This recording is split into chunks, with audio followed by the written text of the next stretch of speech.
Hey guys, how's it going? It's Thursday, May 1st, 2014, and doing this video to talk about what I consider to be a great level in the market and how I trade it. I chose this chart because it includes all the criteria that I'd be looking for a no-brainer type of level to trade blind, which is how I swing trade. I don't look for price action confirmation in my swing trades. I'm just looking for a great level, and if I see a great level, I'm just gonna just go in blind with a just sit on the bid or sit on the offer. Um, Now, with support and resistance, there's so many different ways that people trade it. Um, this is just the way I trade it. And credit to my understanding of this goes to Sam Sadin. You can look up his webinars on FX Street. To get a solid grounding in just the basics of supply and demand. I think it's just really important. And the other guy that I have to give credit to is the Wizard Tom. You can check him out on Forex Factory. But basically, all my great setups will incorporate two aspects, and it's really the level itself, which is just the level of support and resistance, and also the aspect of supply and demand, basically. And I'll talk through that. So let me go step by step the things that I'm looking at in this level that make it so great for me. Um, and there are nuances. There are so many nuances that I don't know that I could ever cover them in one video, but this is just the basic stuff. Um, so on with the show. All right, first thing I'm looking at is the fact that this level is so well defined. All right, you can see it here. And uh, the thing about it is it's the kind of level where it's obvious that there's a level. There's no question about it. In other words, if you were to ask 10 traders, like, where is support and resistance, below market, above market, wherever the market is, um, you might get varying opinions about other certain levels, but this level will probably be on everyone's list. All right, so it's the kind of level that stands out. It's very clear, um, very well defined. It's also this just to not get off on a tangent, but I actually despise trend lines with a passion. And without getting into the details of it, I'll just say that one of the major aspects of that is that if you ask people where is support and resistance above and below market, and you're talking about a level, they will probably all agree on a level like this, or a level like this, or a level like that, um, or wherever you want to draw it. You could say this here, um, this here. I could just keep on drawing levels up the wazoo. But if you ask the same 10 traders where is the trend line on a trend, I don't want to say I guarantee you, but I could almost guarantee you're going to get 10 different answers. And that's one of the reasons why I just absolutely despise it, and especially with trend lines when you're trading it. I mean, it's like you could be either above support or below support, or below resistance rather, depending on where your trend line's drawn. And it's just one of those aspects where uh, I do use trend lines in my trading for other reasons, as probably like an added factor of confluence, or just trying to take advantage of how other people have potentially traded that trend line. But it's not, it's something that I don't, um, in other words, I wouldn't blindly buy a trend line ever. And I'm very cautious if I would ever sell the underside of a trend line too, and that's I'm looking at it actually. I mean, I could just like point this one out here. It's an example of a trend line. I'm going off on a tangent, but you can see. Okay, so we yeah, it's something that was clearly defined, and then price broke through. Oops, I don't know what happened there. And then, okay, bingo. So once price broke through, there was some sort of retest there. But it's one of those things where usually depending on where you draw your trend line, you could be completely off. But anyways, that's a totally different story. I'm gonna just get off of that. I am looking for the price level, and this stands out as being very clearly defined. And the other thing I'm looking for is the number of touches it's had. So you can see that it's had 1, 2, 3, 4, 5, 6, 7 touches on the level. And again, pretty well defined where those touches were. This one kind of poked a little bit above, but it's a very clean level. All right. Now, there is an aspect to that where I actually would look at this and say, well, this is actually just one touch. And the reason why is because this is the other aspect that I'm looking for, is that for this level to be good, I'm also looking for there to be a deep swing away from the level. All right. I don't like the really shallow levels. I want to know that this level provided a decent amount of selling, or if it's the other way around, then a decent amount of buying off of it. And one of the reasons why is because the deeper it swung away from the level, the more interest that other traders have when price comes back to the level. All right, because this is now apparent as a major swing point, and technically, this, if you're looking at talking about swing points, this is the swing point, but that's another. I won't get into that. This level is going to be this level is going to be interesting when price comes back here, and you're likely to get a lot of traders involved because they see this level and they see this deep swing away, and they're thinking, okay, well, I want to sell this as resistance. All right. Now, contrary to the textbooks on this, a lot of retail traders believe that the level, a price level like this, or a trend line, so I won't get into that, gets stronger the more times it's been touched. It's actually the exact opposite. The level gets weaker the more times it's been touched because more orders are being filled at that level. The more sell orders are being filled. All right, and the more orders that are being filled, well, eventually those orders are going to run out because they've been filled. So the other aspect to that is the more times that this level has been touched, the more stops are accumulating just above the level, which attracts pros in the market that potentially might want to sell, might want to go short this level, because they need the liquidity of the retail traders that are. If a pro wants to short this market, they can get a better price, obviously, if they could possibly push the market up past that level, take out the stops, and then sell at a better price. All right, to get their size on. But it's one of the reasons why I will never blindly sell a resistance level on this side of the market. All right, what I do is I wait for a break above and then a retest to buy the level, and vice versa. If I want to sell the level, if I want to sell a level, it has to have been support before price, and then price broke through it. All right.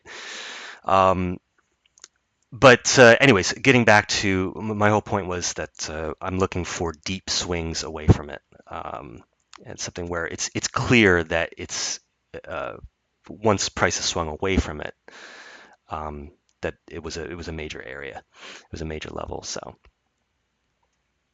there's that aspect. Now, the other thing that I'm looking at is the time that this level has been in play. So, and because the longer this level has been in play, the more likely it is to be an important level to those traders that are looking, either on the higher time frames or just looking at the market at large. The longer this level has been in play, the more quote unquote important it is. And so I guess the way to say is that it's the kind of level where you're likely to get bigger traders interested in the level. And there's a difference there between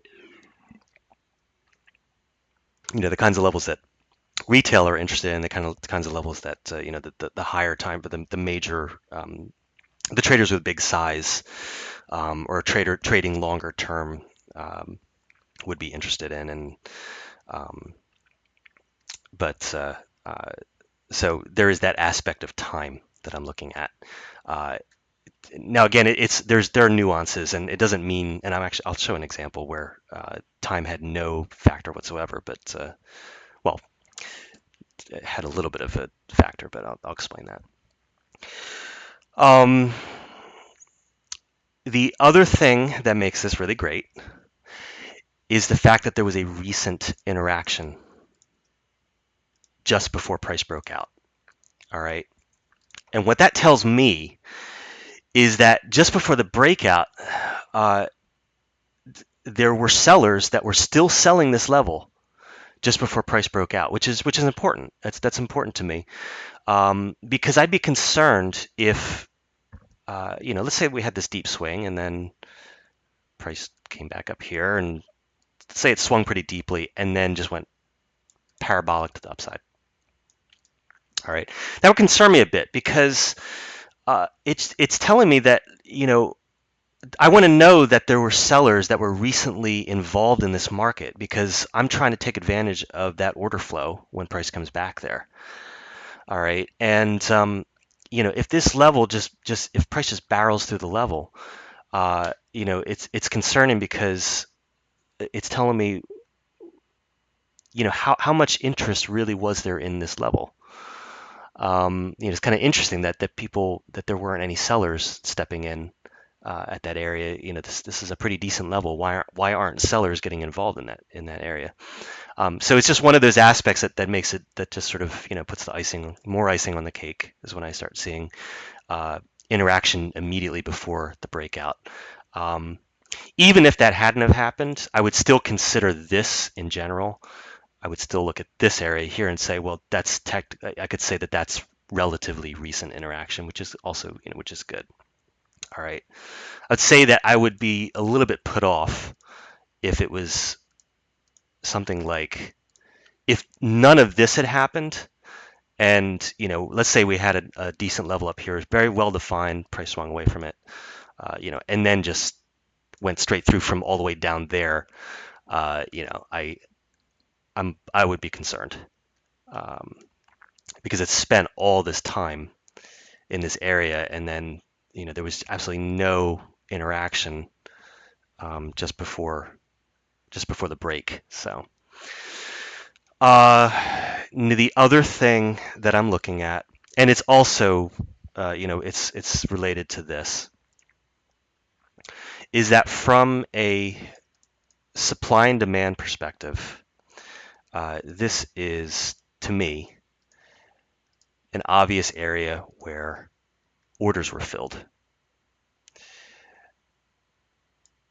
And demand exceeds supply. All right. Now, if what this is telling me is that supply and demand are out of balance at this zone. All right. Because if supply and demand were in balance at that zone, what would happen? Price would just keep on going sideways. All right, because you have enough willing supply to fulfill the willing demand. All right, and as long as that's in balance, price is just going to go sideways.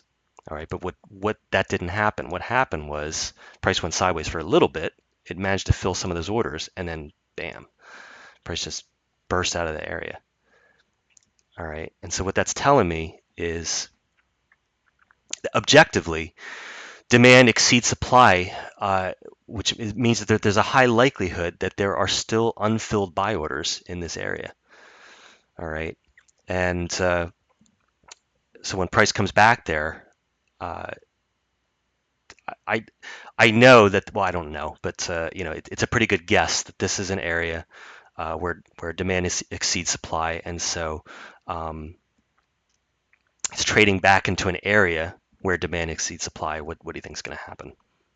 So um, the other aspect to that, and just following the lines of just basic supply and demand,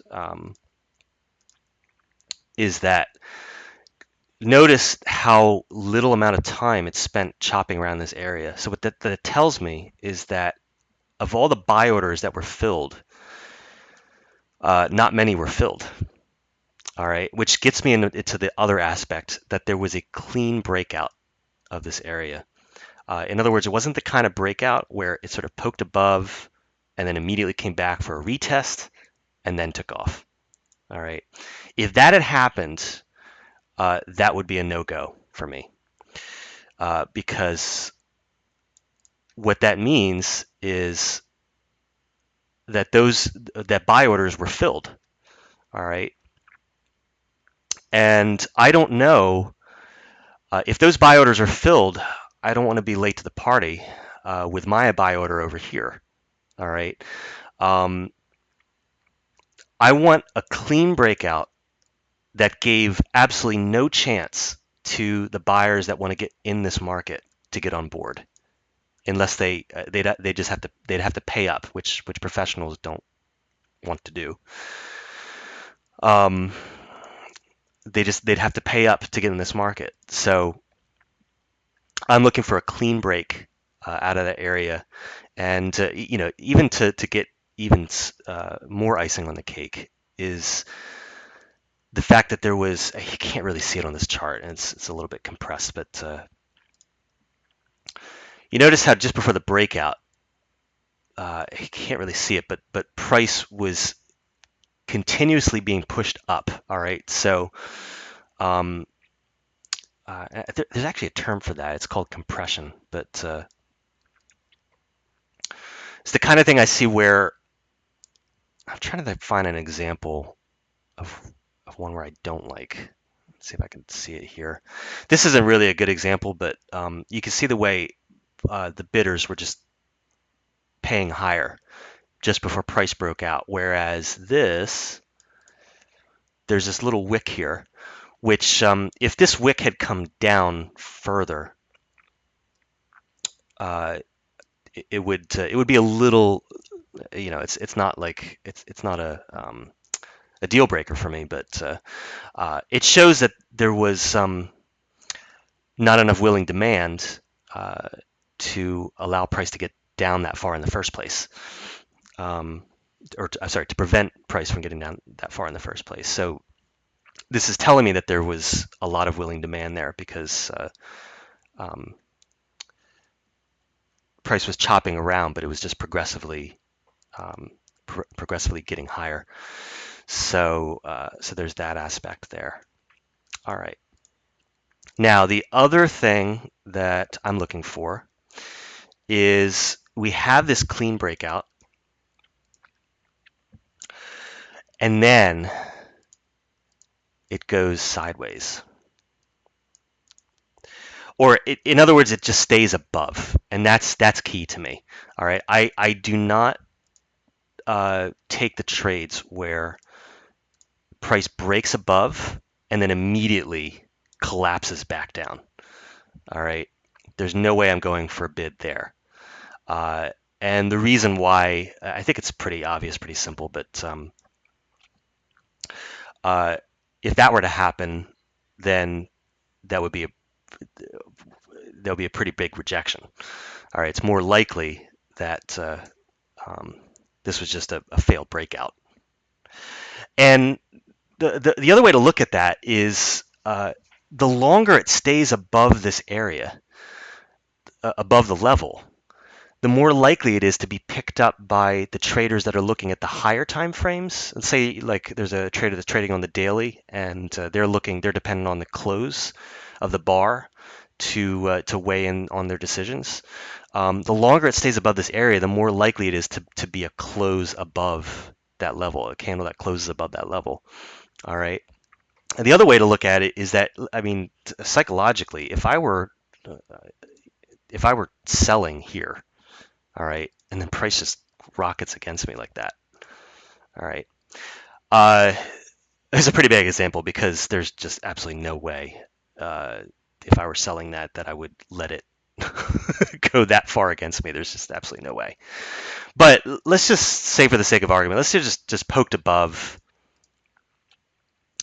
and then immediately immediately comes back down. All right, and I'm short this market. Well, psychologically, I'm not so ready to cut the trade yet because that's not necessarily a bad thing. Yeah, it squeezed me, but it rejected pretty sharply. So that's actually helping me with my trade premise, thinking that, okay, all right, it went against me.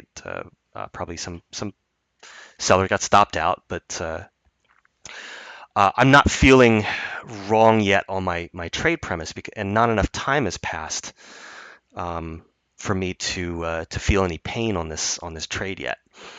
What happens is, let's say the price were to break above and then just go sideways. All right. Now I'm starting to feel a little bit of pain if I were in this market short, because now I'm sitting in drawdown. And the longer I'm sitting in drawdown, the more likely I am that when price comes back to that area, that I'm just going to get out because I've had enough pain. I've been sitting in drawdown. I just want to be out. I just want to just stop the pain. Just be out of this trade, and I'll get out scratch. And it was gracious enough that the market actually came back down to to give me an out. But just being thankful that the market did that. I would, if I were short this market, you can bet that I would never ever hold a trade like that. But you know, if I did, you can bet anything I will be scrambling to get out at this area, which is which would be my break even point. So um, so that's pretty much it. The only other thing that I could say about this is that after the breakout, once price starts doing this and it's stayed above this area and given some space. Again, I don't trade on the immediate retest. I know there are traders that do that. They actually will take a breakout and then they'll bid an immediate retest and then price will go vertical.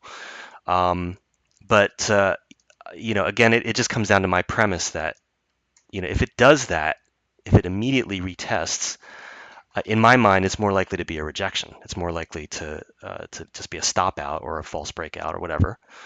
And it's a bad sign if it just comes right back down there, um, because how much bullish interest was there really if price is able to come back down so quickly?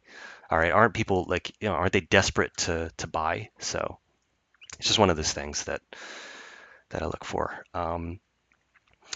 The thing I was going to mention was that I like how price traded into it, because it's that sort of panic selling, which just helps to sweeten the trade. And what I do is, I will bid this level blind, but I will watch it, and I will actually pull my order. I will pull my order if price doesn't trade into it in the right way.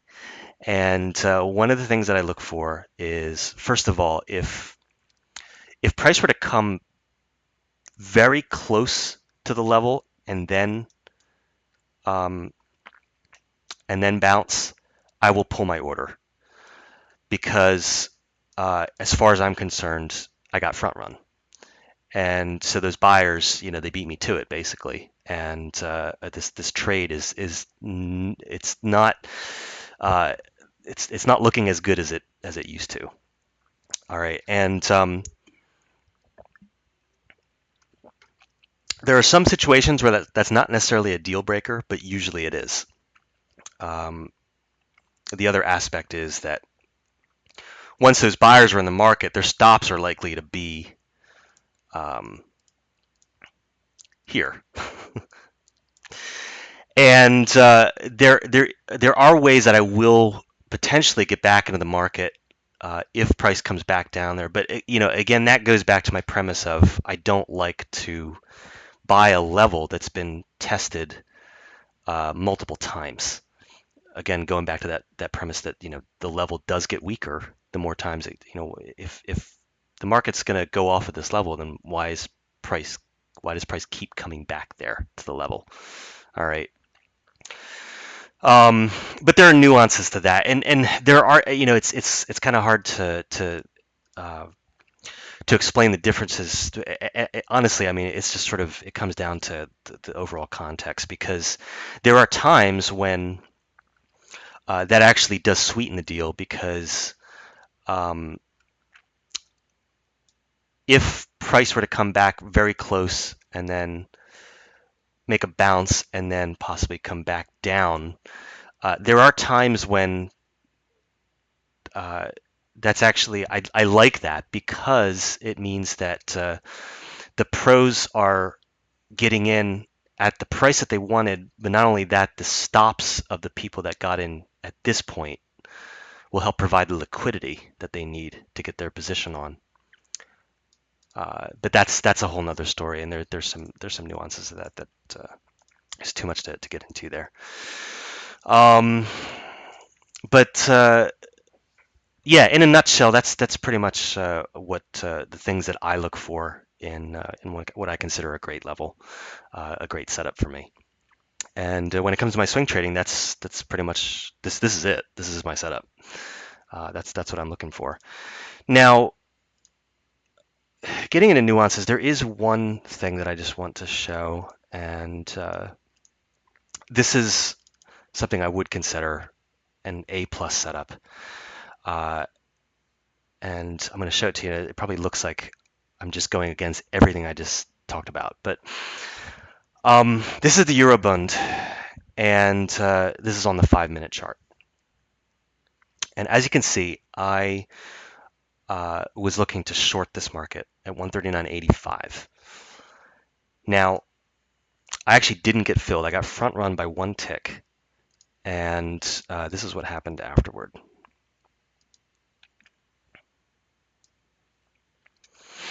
All right.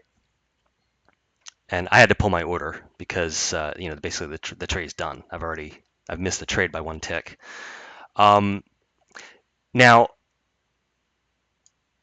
the setup for me. So basically, what I'm doing is I'm actually looking at this as a level.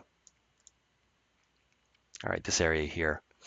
And what happened was it actually did bounce off of the last point where people were looking to go long in this market, which is here. Just before price busted right back down into this area here. But this is a phenomenal setup for me, and I love this one. And I'll talk about the reasons why. First of all, I can't remember if this was the high of the day from the day before. I don't think it was, but it wasn't. It was an obvious level. The Bund is notorious for putting in double tops and double bottoms, by the way, but that's another story. You can see that there was a clearly defined resistance level, which then price broke out of here. Now, you can see how the buyers are stepping in. Remember what I said, there are buyers that will get in on an immediate retest. You can see them here. They're bidding this market because it just broke out. All right. And the nuance here is it's one of those things where